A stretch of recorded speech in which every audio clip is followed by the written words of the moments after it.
Hey guys, and welcome to another season of the Us People podcast. I'm your host, Savia Rocks, and in this season, we uncover the remarkable power of genuine compassion and insightful vision.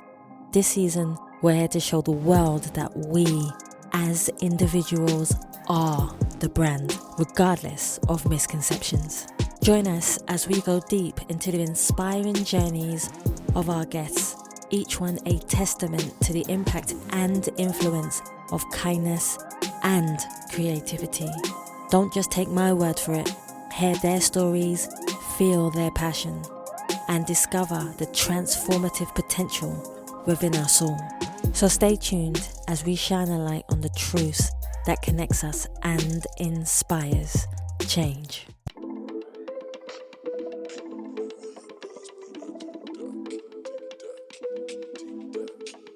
Hi, my name's Bríd Fitzpatrick. I'm a filmmaker, writer, director, producer, and we are with Savia Rocks.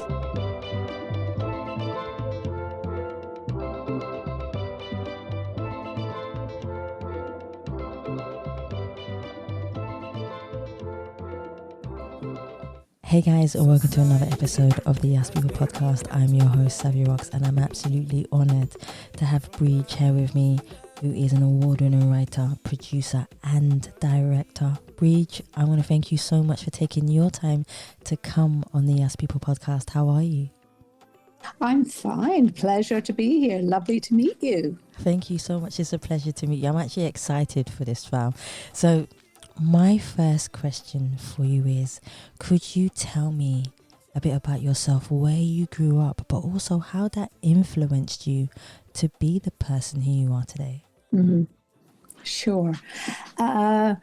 It's a good question. I grew up in Connemara in Ireland, in Galway, and it was really stunningly beautiful. Mountains, the sea, fields, kind of very ancient, very soulful, a spiritual place. And that definitely has influenced my work a lot. The film I've won a lot of awards with recently is Marmite Sisters. It's a comedy, and it's a very British comedy. It's a bit like Ab Fab or even 40 Towers. So that's not particularly influenced by my upbringing, except maybe the humour. And but I've since made an Irish language film called ELU. I just shot it in Connemara. I'm editing it at the moment, and that's really influenced by place, people, culture. I like that. So I can tell you a little bit about the film if you want. Go for it. Please do. Okay. So ELU is about a man who was brought up in an industrial school. Do you know what that is? No, please tell us more. Yeah. Okay. Until sort of shockingly recently, there was industrial schools in Ireland, in England too, where Christian brothers and nuns raised children from as young as 4 who were either orphaned or played truant or did some other misdemeanor. Mm-hmm. And so the idea was that they would educate them and train them in some sort of trade, like tailoring, something like that, or cooking. But unfortunately, they turned out, for the most part, if not entirely, to be extremely abusive places for children on many different levels. So this particular character I've written about is called Tig, and it is inspired by a true story, but obviously the character is somewhat fictional, and he ends up in an insane asylum, but he escapes. He's already in his 50s when he escapes, and that's kind of, the film picks up more or less from there, and it all gets pretty crazy. That sounds really It's very tense, it's some violence, but a lot of heart and emotion in it as well. It sounds like a lot of... I want to watch it now. Good. That's the idea. No, I was getting into it thinking, is there more? Come on, tell me more. Is there more? Tell me more. So one of the questions that I do love to ask people, because it goes a little bit more into the depth of who they are, is, can you define yourself as a person, but also who do you see when you look in the mirror? But on the flip side of that question, has there ever been a time where you have looked in the mirror and not recognized the person staring back at you? How did you manage to go from a person that you may not necessarily agreed or wanted to be, to becoming a person that you felt had purpose within yourself? That's a deep one. Well, I think as long as I write, I'm okay. I see myself. I took quite a career break when I had my daughter, and it's wonderful being a mother, and it's incredible. But I think there's also a slight struggle that I couldn't do my work. So I think at that time, it was kind of needing to breathe and just be in the mother role. And my husband's fantastic, so that helped a lot. But it was a different kind of journey then. And my daughter's older now, so I'm fully back in work. I think that would be how I felt, maybe not quite so me, because I'm so tied up in my work, and I'm not saying it's my entire identity, but it's such a passion, and it makes me so happy and fulfilled. And when I'm not doing it, there's definitely a huge kind of chasm there. That makes sense. That makes total sense. I think sometimes we don't feel necessarily trapped, but as a creative person, sometimes when you are trying to express yourself. Yes, and as you know, writing, you need a lot of headspace, you need a lot of time, some solitude. And somebody was asking me today, because I'm currently writing a feature film, and they were saying, well, do you need to take a break? Because my husband and daughter and I are going on a holiday. And I said, no, I need to write a bit as well when I'm on holiday, because you're so deep in the characters and the story. You can't just kind of leave it behind for a couple of weeks. You've got to at least do a little bit every day. How is it for you when it comes to writing characters? Because you're using your emotional being of who you are and putting that emotion into each individual character. So it's kind of like you're going from one character in an emotion to another character, and all these characters are completely different people. So how is that for you emotionally? Well, I think that it's kind of fluid, because I've already gotten to know a lot of the characters in my head, if not all, because I plan out more or less what I'm going to write. There's always a little bit of flexibility, but I do plan it quite a lot. So I know them. They've lived in my head for quite a while before I write. So it just kind of slip one into the other. That's actually I don't quite really, interesting. I don't really find kind of a break in between characters, and they interact with each other, and their own different relationships, and it grows. You're a writer as well, so it kind of grows organically as well. I think it tests different writers. So some writers have a fluidity where they just continuously keep writing. There are writers who will write maybe at the beginning and then need a break and then stop. And there are some writers who jot down ideas. I've learnt this, and I've always loved the experience of working with different writers and how they work within themselves, and it always gives me inspiration because of how they work and how they bounce ideas off each other. Another question that I do have for you is, how do you feel the industry has changed? Also, being a woman within the industry, how do you feel like that inspires other women to be able to go into the industry to do what they love also? Well, I hope it does. I mean, it would definitely be important to me that other women could see I've done it so they can too. But of course, I'm not the first woman by any means to do this. And I don't know if you can be defined by gender in that way. I think if you start thinking, oh, it's difficult for women in this, and it's really a male industry, I think you're on a non-starter. Yes, just do what you do, write, make your films, see where that takes you, and go from there. That's actually good advice, to be quite fair, because a lot of people always say, oh, they need money, or they don't know where to start. Where was your starting point in your career? Well, I went to Goldsmiths and I did a master's in filmmaking, and I actually did a dramatization about the homeless in London, and that was taken up by the BFI, and it did quite well at festivals. So that's where I started, at Goldsmiths. And then, as I said, I had my daughter shortly afterwards, and then I did a few bits, but it really went quiet because I had to raise my daughter. I felt in a certain way, and that's what I chose to do, and I certainly don't regret it. So that's where I started. But to people starting out as filmmakers, I would just say,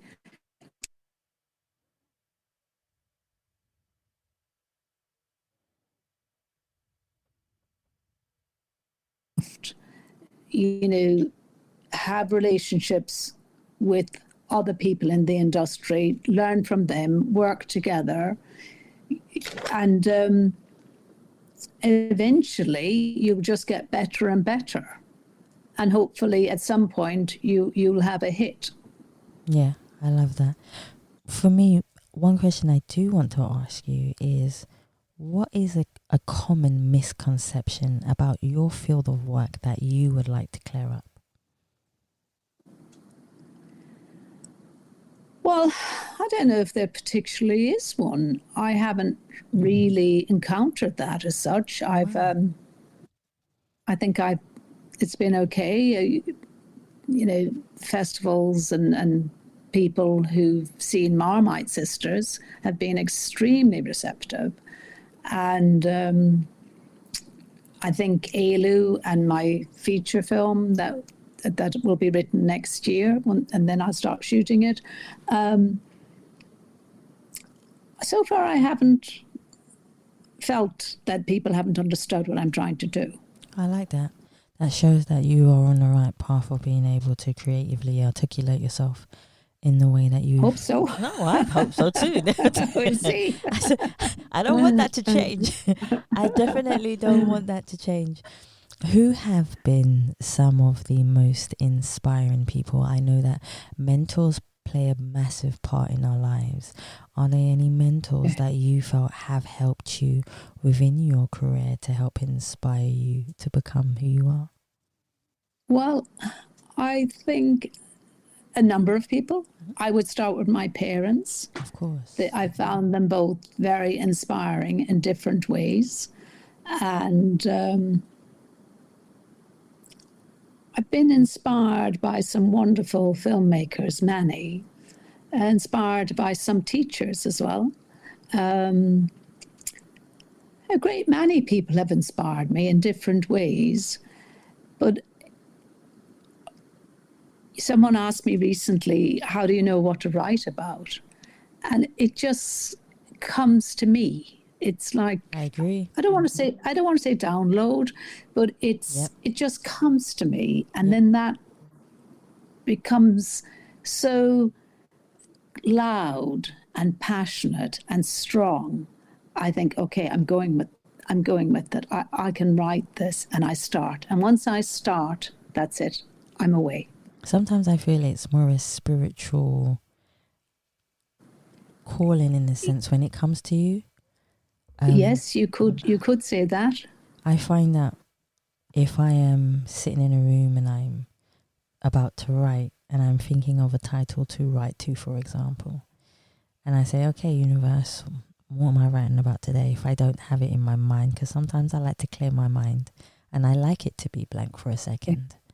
And for some reason, every time after I say that, it's like something just shoots into my mind. And I feel like it's a gift. I don't know how other people might see this in a different way, but I feel like it's a gift when something is given to you, purely like your talents. Your talents are given to you in certain ways. I don't know how it is for you also when that happens, because I know between writing and, you know, producing or directing, they all have different influences in your life. How do you define, well, you can't necessarily define it, but how do you identify with being a writer, being a director, being a producer? How do you define them all when you're working? Well, I think being a writer is a lot for me about being alone and having that time and space. I haven't so far co-written with anybody, but I have been made a very attractive offer recently. A great story. So I'll probably, it's an Irish comedy, and I probably will go with it because it's very, very good. It's not my concept. It belongs to other writers, but I will join them. So I think to write, I need, the definition is just be alone and have your laptop, and that's it. And obviously, you know, you'll always have research papers and books and things like that, especially if there's historical context. And producing, oh wow, that's when I lie awake at night thinking, why am I doing this? It can't be that bad. Oh, the logistics, you know, what I shot in Ireland recently, ELU, which means escape, Yes. the emotionally charged thriller. Yes. There was sheep, there was boats, there was dogs, there was a number of locations, and quite a big crew, and some incredible actors. So it was a lot to produce, and I live in London most of the time. Yes. So I was doing this slightly from abroad. It's the logistics of producing. I adore casting. I would never let anybody cast for me. Directing is, I think it's sheer joy. If you have wonderful actors, and I don't only mean their talent, also wonderful kind of souls and hearts, and really want to work with you and go the extra mile, yes, which I really had on ELU, and just marvelous people. And that's just a joy. To direct is a joy. It's probably what I love to do most. I like that. I like the fact. I can see you kind of in your element. Yeah. Yes, I completely can see that. One of the questions that I do love to ask is, if there was one question that you wished people would ask you, but nobody ever really does ask you this question, what question would it be and why? I'm very intrigued.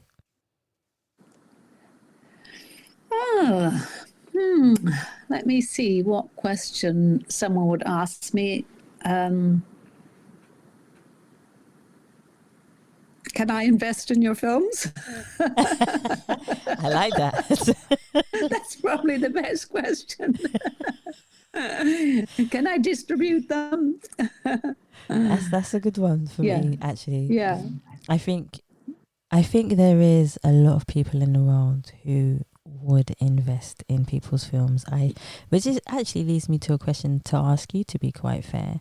How hard is it in order to get people to want to help you financially? Because yes, you can have a great film, but then it's being able to let everybody see this film that you have, that has an exceptional cast, director, producer, and writer. But how do you yourself, just to educate other people, get your film into the world and to the right people? Okay. Well, the first thing you need is a great script. Yes. You know, that you've got a fantastic script. And once you've got a brilliant script, then you've got the confidence to go out with it. So you obviously give it to a certain number of people to read it. They can be private investors, they can, it can be television, it can, pretty much you can get investment from anywhere. And once you've got the investment in place and you make it, then you go the film festival route. You get it accepted in as many festivals as you possibly can, Yes. and hopefully win a number of awards. And after you've done that, then you need to get distribution for it, either on television or in films. I mean, in short films, it's a bit harder. It's easier to get distribution for a feature, but you could use the short as a proof of concept or for a TV pilot to just start it off. So they can see what you're doing, and if they like it, then you could write more and put it into like a 6-part series or whatever. So that's the advice I would give. That's really good advice for people, because I know a lot of people in the world sometimes feel like they have the essence of what they need, the documentary or the film that they've built, but putting it out into the world, I find that a lot of people find that quite hard. And there is a lot of talent, because you're kind of battling against different people and different talents in the world, and the industry is massive. From when I was doing my research, there's so much in the world.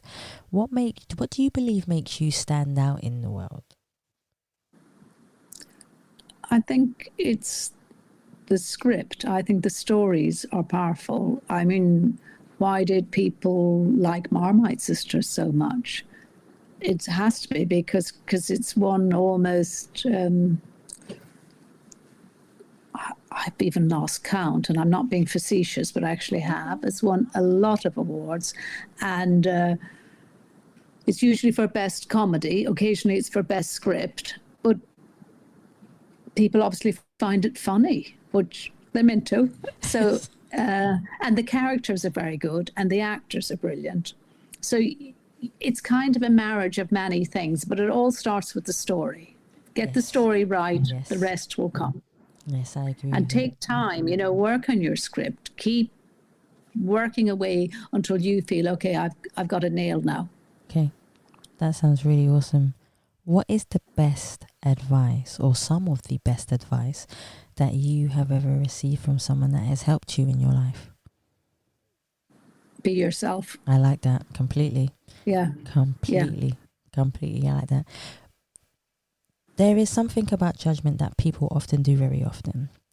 And if I was to say to you, if I took the word judgment out of a dictionary, what do you believe that you would have done differently in your life, knowing that judgment did not exist?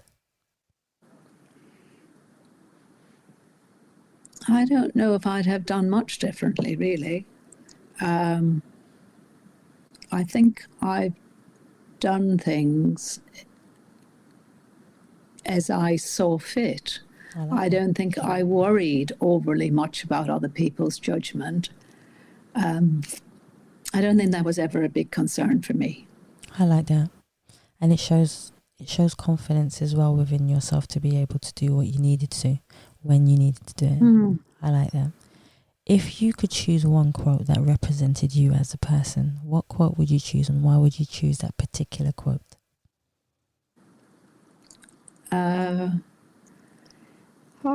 There's so many. Do you mean from a poem or something like that? It could be anything that you believe or feel that resonates with you. I think perhaps stay calm no matter what. I think that's important. I think if you're not calm, you're not going to make good decisions. Yes.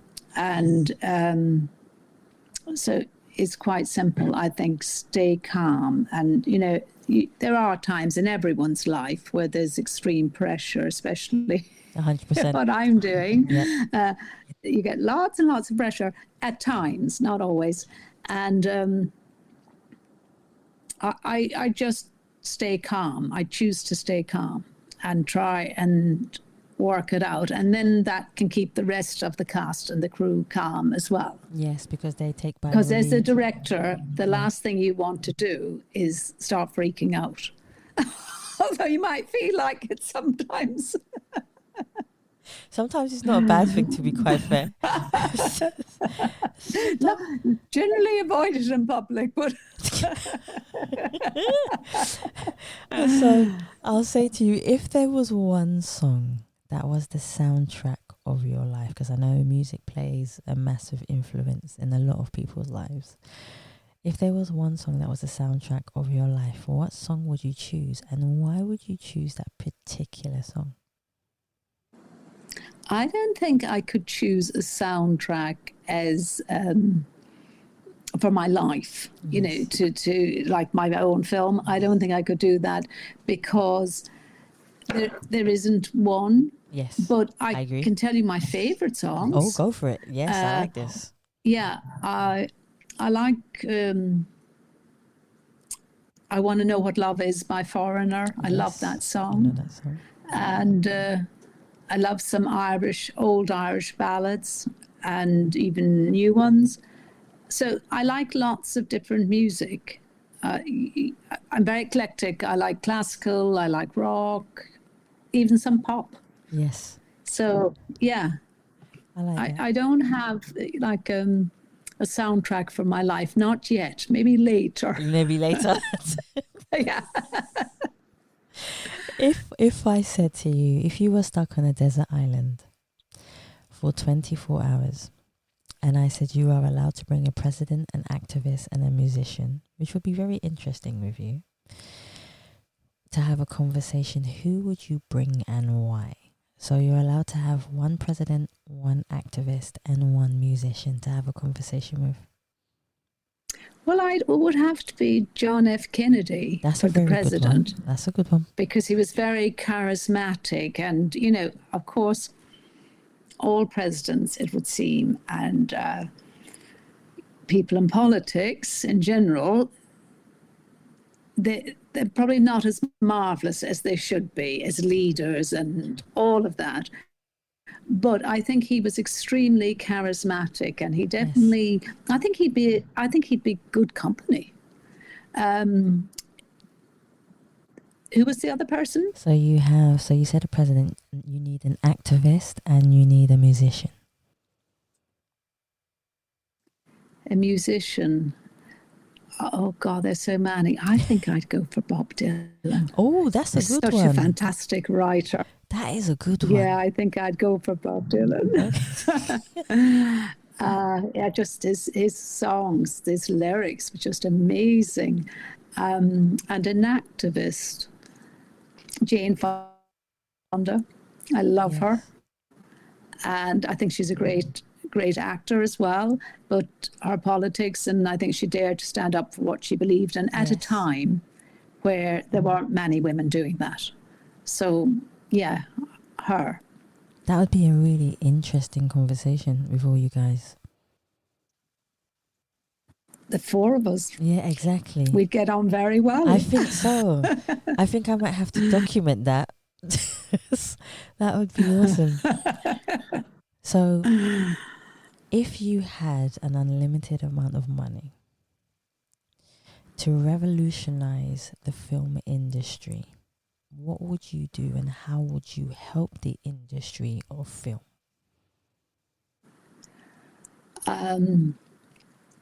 Well, I'd try and bring in a lot more women.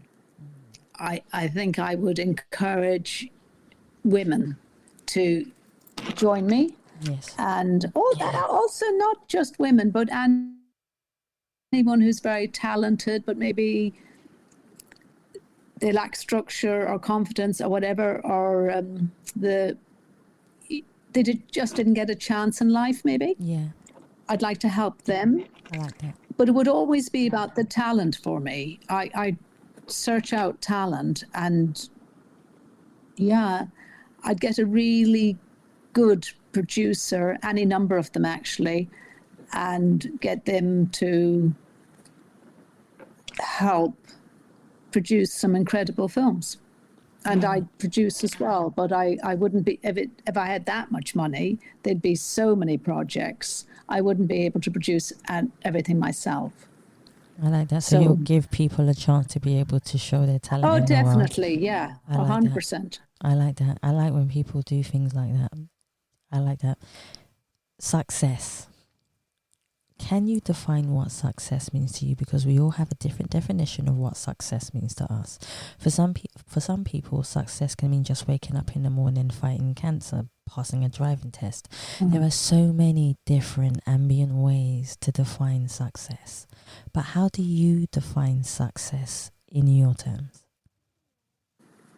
Well, I think people enjoying my films. And I think I feel successful when I finish a good day's writing and I've really written well. Yeah.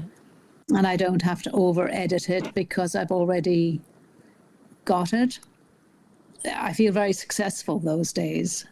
It's not every day, but when it happens, it feels great. I think success is feeling balanced and happy as well. I agree with just that. Being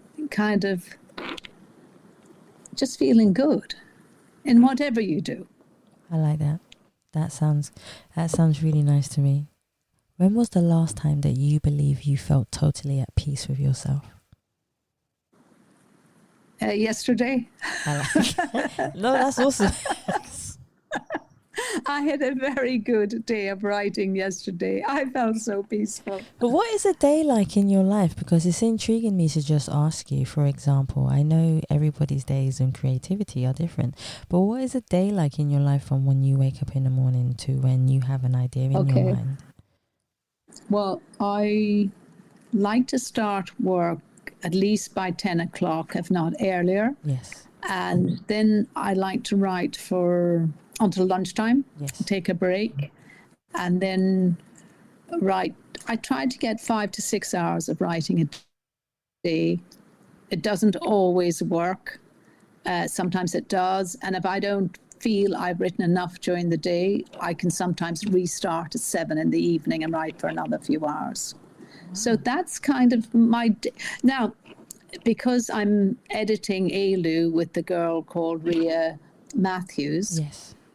She's the editor, and I'm making most of the creative choices, but she's also, and so we work together, and so, but she's been away and now she's back, so that'll change my day, my routine a bit, because Ria and I'll be working together on ELU, so I will write for maybe 3-4 hours on those days, and the rest will be editing. Wow. How do you show different narratives and perspectives of what you do within creativity to help educate people? Because everybody has a different way of defining film and writing and explaining things, whether it's political, whether it's cultural. How do you define these in your way? Well, it depends the genre. Yes. If it's comedy, you define it by making it funny. I mean, it sounds very simple, but you have to make circumstance funny, dialogue extremely funny, and you can even throw in like slapdash. Just make it witty and funny, and some surprises. You need surprises in comedy. And in this current one, ELU, it's an emotional thriller, as I said. Yes. It's more about, you want people's hearts to be affected. You want them to be rooting for the man who's escaped the asylum. Although he can appear scary at times, eventually you want them to see who he is and care about him. See, I'm really interested to see that now. Definitely, I am. I'll keep you posted. Cool. No, definitely. We all have a different definition of what legacy means to us. Some people believe that legacy means when we have passed. Some people believe that legacy is in the present, how we affect people, how we talk to people, how we nurture them, what we say to them. In your own words, what does legacy mean to you as a person? Well, I think it's important to just remain very grounded and human, yes, and caring towards others, yes, and yourself as well. And I think just to stay grounded about things is important. Just, keep it real. I like that. That's kind of what I feel. The legacy, hopefully people will enjoy my work long after I'm gone. I'd like to think people would say that I was a good person, a kind person. Yes. Yeah.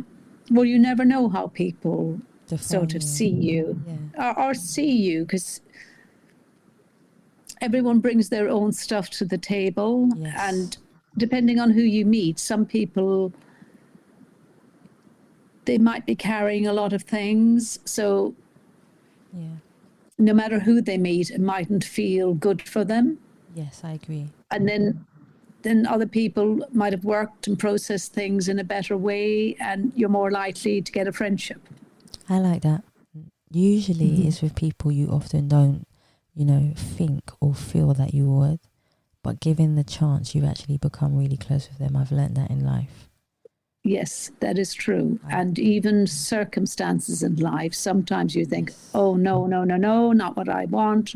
And then you find out it's what you needed. Exactly, that to teach you a lesson so you can move on to the next stage of your life. Exactly. 100%. I am thoroughly with you there.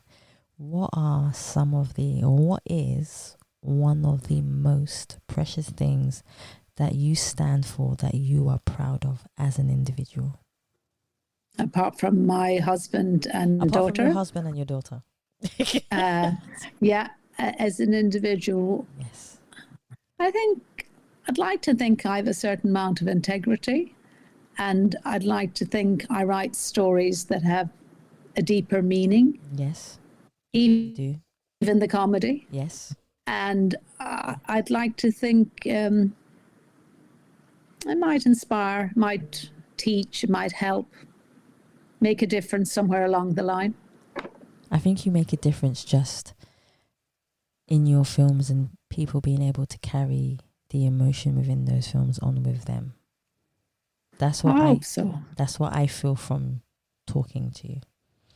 Thank you. No, you're abundantly welcome. It was there. It was always there. Let's talk about your mindset for a second. Our thoughts are very powerful, and the attention to detail about making choices.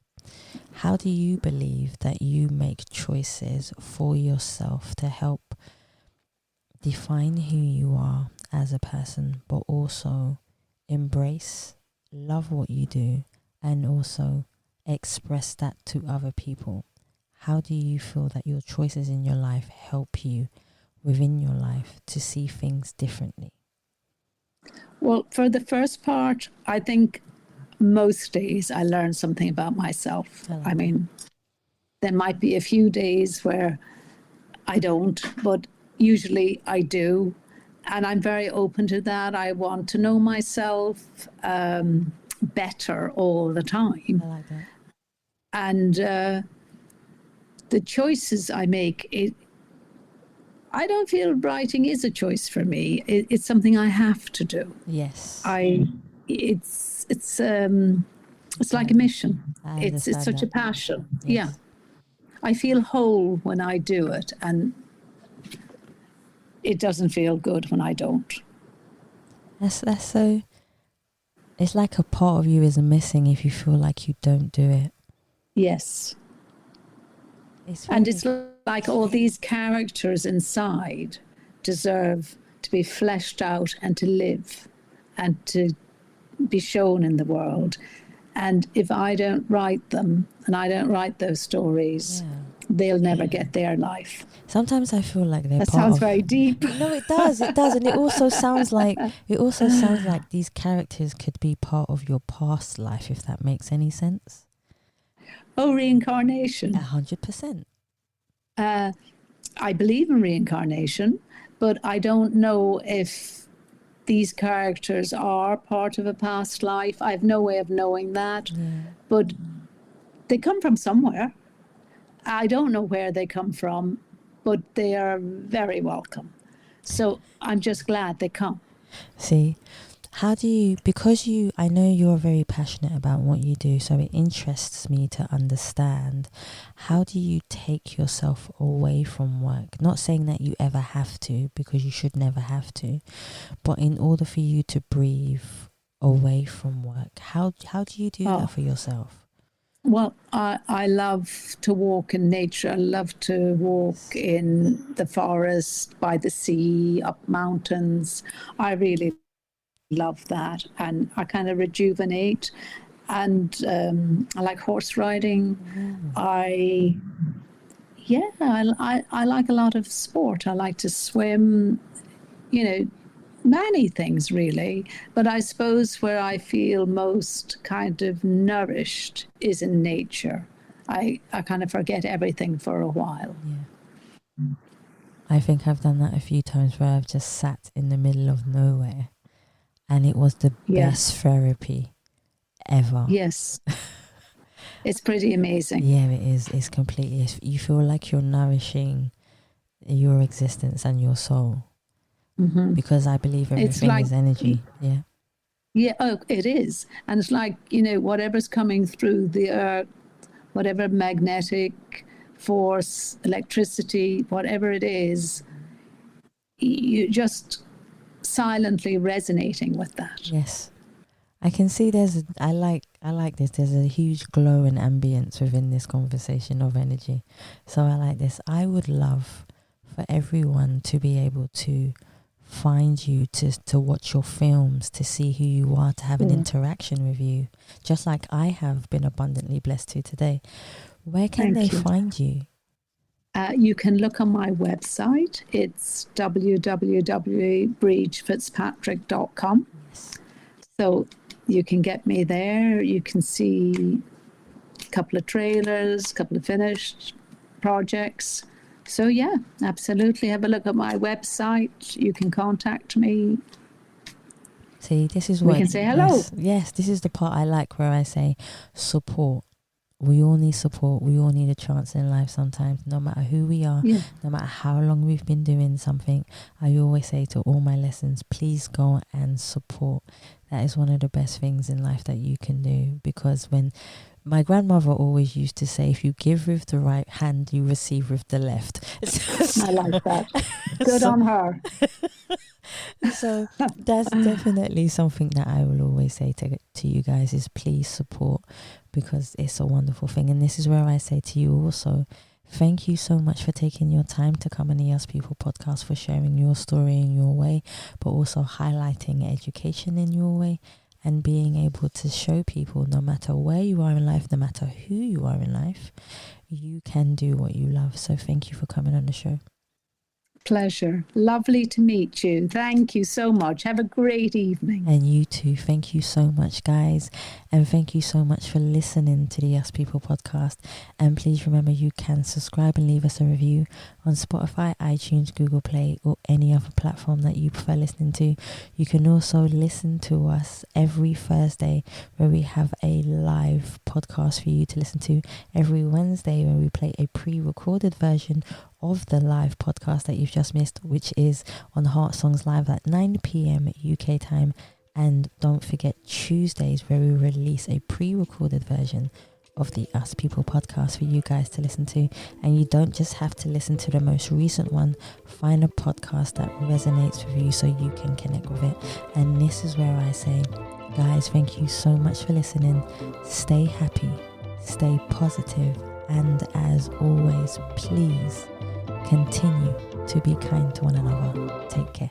Society has made me want to validate me from my illusion that awaits me, from how the people will perceive me. It's my illusion that awaits me. We fight our war with ourselves. Our mental health is silencing dance for my heart. Social media is taking our time from connecting with each other soul to soul. Why we dance on TikTok, strike a post on Instagram, fight the web on a Twitter feed, link a thing on Snapchat. Why we dance on TikTok, strike a post on a Instagram, fight the web on a Twitter feed, link a thing on Snapchat. Why we dance on TikTok?